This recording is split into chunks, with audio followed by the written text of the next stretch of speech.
Update करने के लिए सऊदी अरब में कौमी वतन पार्टी की जानिब से तकरीब मुनक्किद की गई, जिसमें पार्टी ओहदेदारों समेत कारकुनों की बड़ी तादाद ने शिरकत की। मुकर्रिरीन का कहना था कि पाक सऊदी ताल्लुकात मजबूत बुनियादों पर कायम हैं, जो कभी भी जवाल पजीर नहीं हो सकते। देखते हैं सऊदी अरब से राना अजीम की ये रिपोर्ट। सऊदी अरब के दारुल-हुकूमत रियाज में मुनक्किद होने वाली कौमी वतन पार्टी की तकरीब में मुकर्रिरीन ने खिताब करते हुए कहा कि पाकिस्तान और सऊदी अरब अक़वाम आलम के अहम तरीन ममालिक हैं। सऊदी अरब में लाखों पाकिस्तानी हरमैन शरीफैन की बदौलत इसी से दिली लगाव रखते हैं, जबकि यहाँ पर जहाँ वो सऊदी अरब की तमीर व तरक्की में अपना किरदार निभा रहे हैं, वहीं पर हर पाकिस्तान की भी बेहतर अंदाज के साथ खिदमत करने में मसरूफ हैं।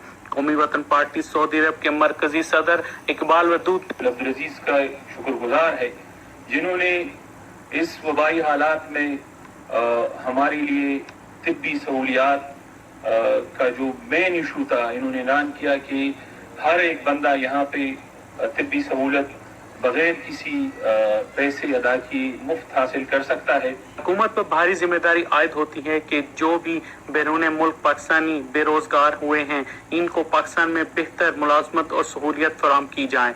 तकरीब से सुल्तान ज़ुहैब, नादिर खान, जलाल खान, अब्दुल सत्तार खान, जवेद खान और दीगर ने भी खिताब किया।